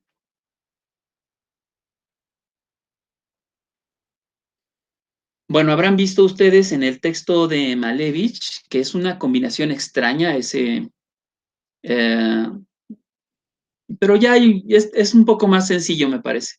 No te preocupes, Karime. Ya veremos qué hacer con lo que falta. El texto que les mandé es una combinación extraña porque está muy recortado y pegado sin explicar de el libro que publicó Malevich con la Bauhaus, en colaboración con la Bauhaus. El libro se llama El mundo no objetual o inobjetual, probablemente sería mejor El mundo inobjetual, que escribió estando en Alemania, aunque se sabe que lo escribió en ruso, aunque la traducción se hizo al alemán para publicarlo, pero el manuscrito original en ruso no se ha encontrado.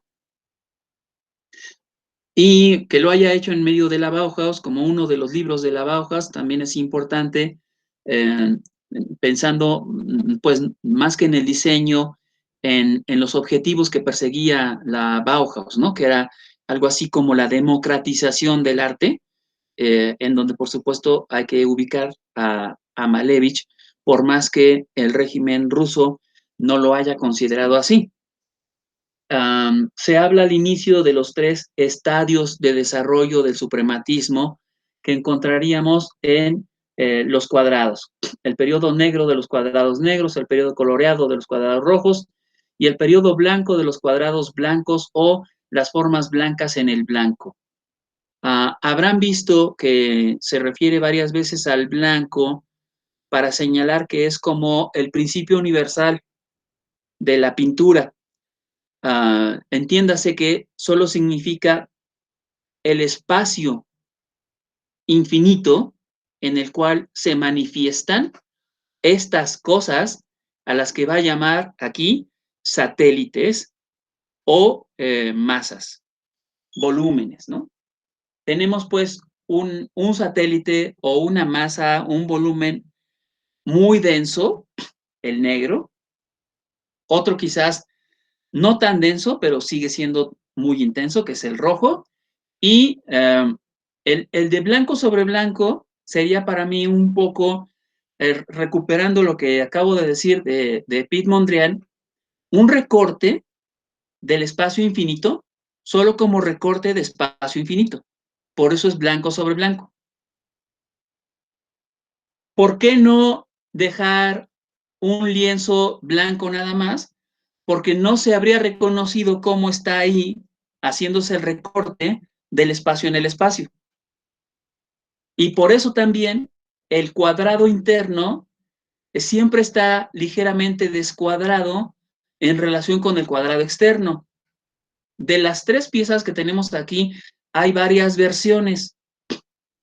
En todos los casos, los cuadrados están ligeramente descuadrados en relación con el marco o con el límite externo, con la intención de dejar claro que son recortes de algo, de volumen, de fuerza, de masa. Y señala Malevich que el negro sería el volumen o la masa que representaría para él lo que en la siguiente lámina llama el reposo dinámico visible. Suena un oxímoron, ¿no? Como una especie de contradicción, reposo dinámico. Pero es porque hay que entender que tenemos un objeto muy masivo y que como es masivo, eso implica que tiene gravedad. Y si tiene gravedad, atrae a otros objetos. Entonces, cuando hay más de un objeto en la representación pictórica suprematista, el negro, por ser más denso, atrae a otros objetos. Dice claramente que habría que entenderlos como si fueran satélites, ¿no? Así como la Tierra tiene su satélite, y así como se puede presumir que en otro sentido la Tierra es un satélite del Sol, porque está orbitando alrededor de, ¿no? Así igual, no es que estén orbitando alrededor de, pero sí que son dependientes de la fuerza de gravedad de los objetos que son más masivos. ¿Eso se entendió? Sí. Y Mondrian diría que los más masivos son negros. Perdón, Malevich. Malevich diría que los más masivos son negros. Por eso la primera figura en el manifiesto, bueno, no es un manifiesto, pues es como un ensayo, del cual tienen ese extracto en la antología, pero al inicio del libro de El mundo inobjetual, va describiendo estos estadios y señala que el primer estadio, el más básico, el más fundamental, es precisamente el de los cuadrados negros, porque el cuadrado negro sería el objeto que es al mismo tiempo un objeto en reposo, pero que es dinámico por su gravedad. Y sabemos de su gravedad porque en cuanto aparecen otros objetos en el espacio pictórico, estos son atraídos por estos objetos de mayor masa, como lo que tenemos en esta pieza de el cuadrado negro y el cuadrado rojo de 1915. Ahí tenemos, o más bien, estaríamos obligados a leer esta pieza de este modo. El cuadrado negro, masivo, con mucho volumen y con mucha densidad. El cuadrado rojo, menos masivo, menos volumen, menos densidad. Por lo tanto, el rojo es satélite del negro. ¿Sí? Eso no quiere decir que para ser masivo hay que ser grandote. ¿Sí? Porque puede haber un objeto muy masivo, de apariencia pequeña, comparado con otros que son menos masivos y de apariencia más grande. Si pasan a la lámina 21, podemos ver un poco eso ahí. Ahí tenemos amarillo, café, azul y negro. Y vemos que el negro no es tan grande, el azul es considerablemente más grande, el amarillo sería el segundo en tamaño y el negro estaría en tercera posición, ¿no? Hay que tomar en cuenta, primero que nada, que el fondo blanco es un infinito indeterminado. Les leo.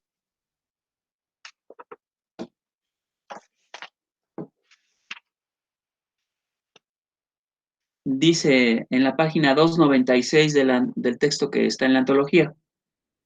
El sentido de cada organismo de la técnica utilitaria tiene el mismo fin y la misma intención y busca la ocasión de penetrar en esta región que vemos en la tela suprematista. En efecto, ¿qué es la tela? ¿Qué es lo que allí está representado?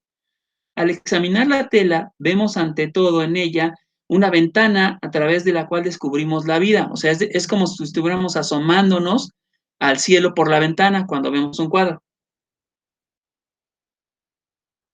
La tela suprematista representa el espacio blanco y no el espacio azul.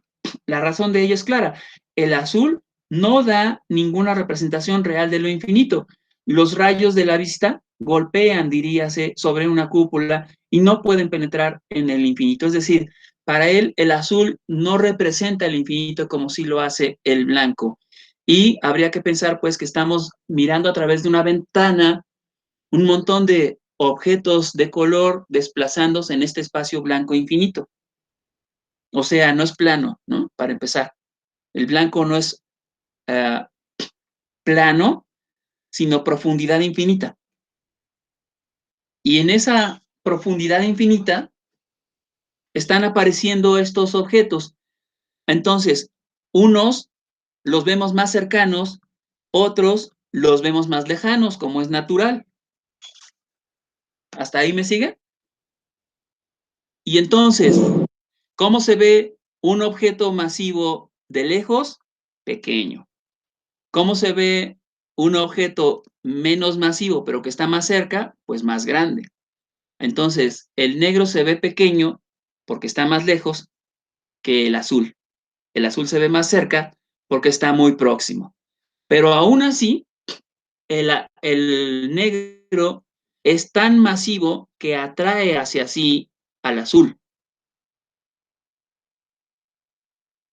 Y no representan ningún objeto, solo representan, digamos, masa y volumen y fuerza.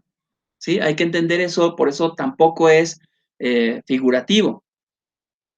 Sí, sí, Mariana, hablamos del carácter masivo por su color, porque eso lo va a señalar, dice que en última instancia, dice Malevich casi al final de ese texto que estaba leyendo ahorita, uh, al, al final, digamos, en el desarrollo del propio suprematismo, tendría que haber solo dos colores, el blanco y el negro, ¿no? Y volumen, masa, fuerza y volumen. Porque masa, fuerza y volumen son los que determinan la gravedad. Y entiéndase por gravedad la capacidad que tienen estas fuerzas de atraer a otras fuerzas. ¿Sí? Regresando a la pieza que tenemos en la lámina 21, habría que decir, pues, como cuando vemos al cielo, que decimos, ay, qué bonitas se ven esas tres estrellas juntas y que en realidad no están juntas, sino que entre ellas hay muchísima distancia, ¿no? Pero las vemos juntas por la perspectiva. Y al mismo tiempo, de alguna manera, están conectadas, ¿no? Bueno, así igual habría que pensar que estas cosas que vemos, estas fuerzas, masas, volúmenes de color que vemos, están unas más próximas, otras más lejanas, unas son más masivas, otras menos masivas. El color es la pista para hacer esa distinción, es decir, el amarillo es menos pesado que el café menos pesado que el azul menos pesado que el negro es el más pesado por el punto de partida de Malevich, ¿no? Porque él mismo lo dice, el negro sería aquí eh, la masa en reposo, que es dinámica y visible. Sí, no es figurativa porque no estamos hablando aquí tampoco de cuadrados, de rectángulos, de círculos, no. Estamos hablando de cuerpos masivos que nos aparecen como rectángulos, como cuadrados, como líneas, como círculos, por su masividad, por su fuerza y la manera como están correlacionados. Masa, fuerza y volumen son más uniformes en un cuadrado que en un rectángulo. Sí, Mariana. ¿Y no sería mejor que en vez de eso, no sé, hiciera solo manchas? No, porque la mancha no te daría una idea clara de la fuerza que tiene por su equilibrio interno. Porque el cuadrado, como primera figura suprematista, el cuadrado lo que representa es precisamente una forma de estar interconectados todos sus elementos internos, que es muy homogénea. ¿Cuál creen ustedes que es la segunda figura suprematista? Si no han leído el texto que subí de la segunda parte del suprematismo, no la han visto. ¿Cuál creen ustedes que sería, como la consecuencia lógica, la segunda figura suprematista básica?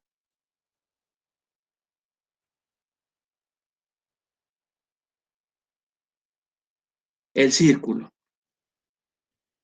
El círculo es aún más homogéneo, sí, gracias Mariana, María, el círculo es aún más homogéneo que el cuadrado, pero no es tan estático, es decir, no se muestra tan en reposo, ¿no?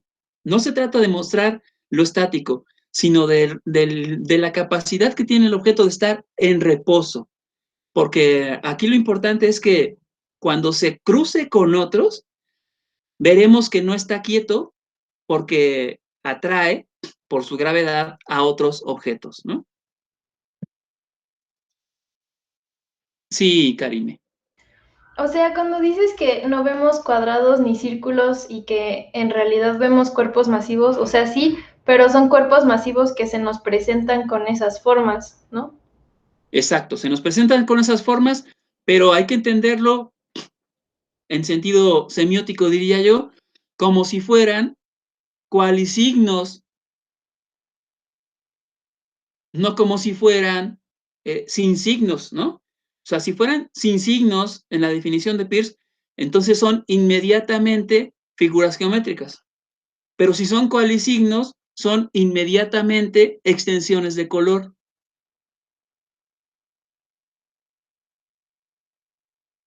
O sea, ok, o sea, entonces sería como que se nos presentan como rectángulos, digamos, por la perspectiva que lo vemos o algo así. No, más bien por su grado de equilibrio Ok. interno. Equilibrio interno significa aquí justamente que su masa, su volumen, no está desplazado en una dirección. Por ejemplo, ustedes habrán visto que con mucha frecuencia, cuando pinta rectángulos, estos rectángulos no están en el centro del cuadro, sino que casi siempre están desplazados hacia alguno de los lados. Y el cuadrado está más o menos, pero muy levemente, el que vimos el primero, que es el primero de todos los cuadrados que pintó, el de 1915, o 13, ¿qué es? 15. Y el punto es que es muy equilibrado, ¿no? Porque como figura geométrica, digamos, se puede usar simbólicamente para hablar de una figura muy equilibrada, internamente muy equilibrada, porque es muy homogénea en sus partes, ¿no? Todos sus ángulos miden exactamente 90 grados, todos sus lados miden exactamente lo mismo, uno, aunque no se puede decir que la distancia del centro hacia los extremos sea igual en todas partes, como si lo es, por ejemplo, en la esfera, ¿no? Entonces la esfera aparece como una figura más homogénea, más estable, pero al mismo tiempo, justo por eso, no se vería tan dinámica como el cuadrado, sino que se parecería más estática. Por eso aparece como segunda figura.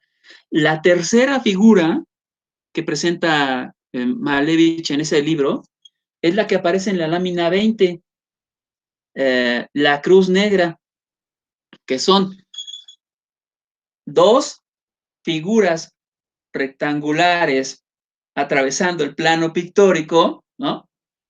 Y que de pronto se encuentran formando un objeto, o aparentemente formando un objeto, ¿no? Porque no es un objeto, son dos los que están ahí, ¿no?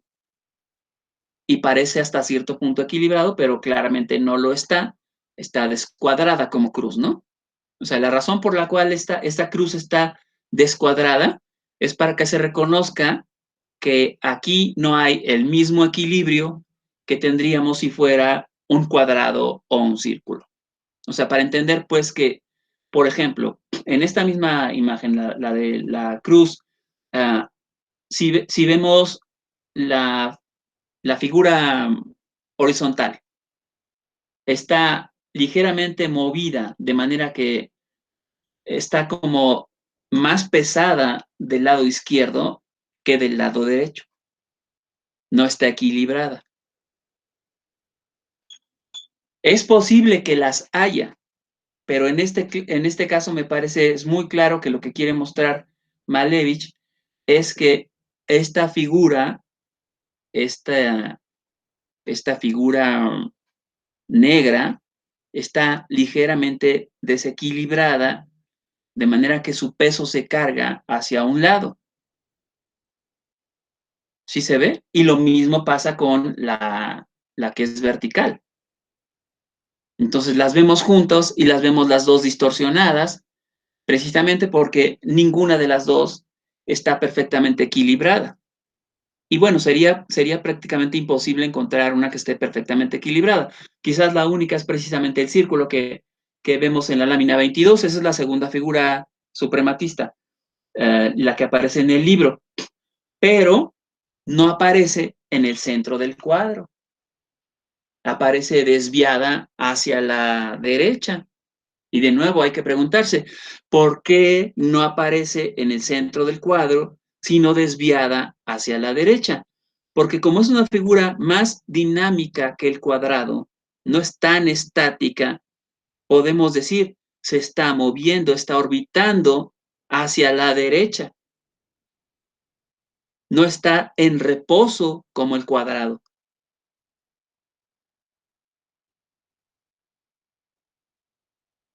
Si en esta imagen, la de la lámina 22, apareciese otro objeto, lo más probable es que apareciera del lado izquierdo, por hacia dónde se está moviendo la figura redonda.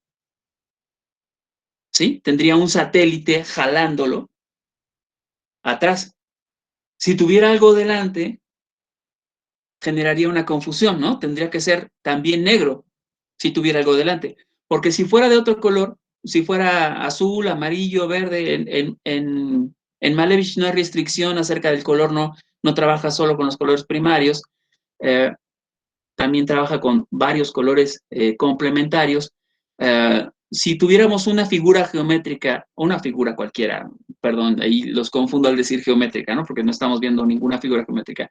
Si viéramos un objeto masivo, otro satélite, del lado derecho de esa figura y fuera de otro color que no fuese negro, ¿sí? Cualquier otro color que viésemos, se generaría una confusión acerca de qué cosa es satélite de qué cosa.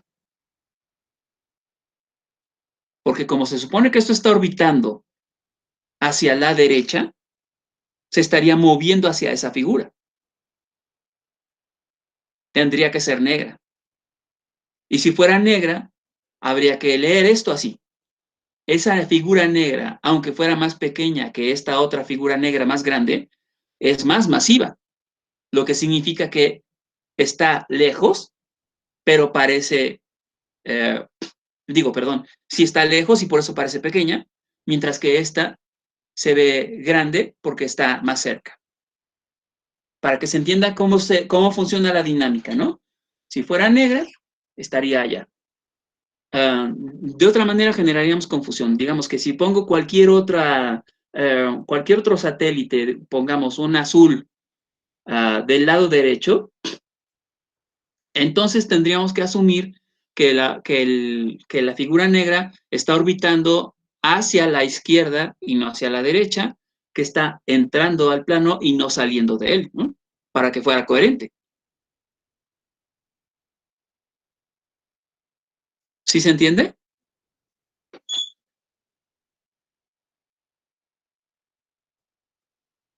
O sea, estoy dando como instrucciones de lectura de los satélites suprematistas.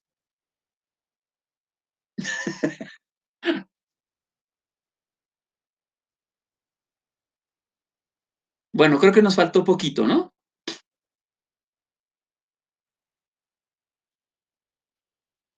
Pero espero que les haya gustado, que les haya servido y que les permita superar las lecturas que se encuentran casi en cualquier libro de historia del arte, ¿eh? Podría apostar a que no lo he leído en ninguno. Tampoco he leído tanto, ¿verdad? No soy historiador del arte, pero todos los libros que he consultado de historia del arte del siglo XX leen ahí cuadrados y rectángulos. O sea, yo me pregunto, pues, ¿qué no han leído los propios manifiestos? Porque yo me apego a los manifiestos, ¿eh? Y por eso tengo que esforzarme mucho para entender cómo se relaciona lo que dice el artista con lo que vemos. Pero bueno, ya no podemos seguir más. Y tengo que avisarles de algo, espero que nadie se haya salido. Estoy planeando un ejercicio, bueno, ya está hecho, para que es un cuestionario que van a tener que responder el día que no tenemos sesión presencial, o sea, martes, regresando de vacaciones. El martes 6, a la hora de la clase, a las 11, les va a llegar un cuestionario de 10 preguntas sobre un tema. El capítulo que vimos de Peter Burger sobre la vanguardia. El el martes, Karime. El martes a las 11, 5 minutos antes de las 11, les va a llegar el cuestionario. Si a las 11 alguien no lo ha recibido, escríbame un correo personal para que veamos qué está pasando, si algo hice mal o algo así, y reenviárselo individualmente, ¿sale? Tienen las 2 horas de la clase para contestarlo. Se va a cerrar automáticamente 1 minuto después de la hora de la clase, o sea, a la 1:01. ¿Con qué lectura, perdón? El capítulo de Peter Burger sobre la vanguardia que vimos en clase, o sea, solo tienen que ver la guía para saber cuál es el texto que hay que releer. Ok, va, El del 1.3. va. ¿Alguna duda? No. Bueno, está tranquilo, no se preocupen mucho. Bueno, gracias. Hasta luego, nos vemos pronto. Que descansen. Gracias. Gracias, bye. Gracias. Chao. Descansa.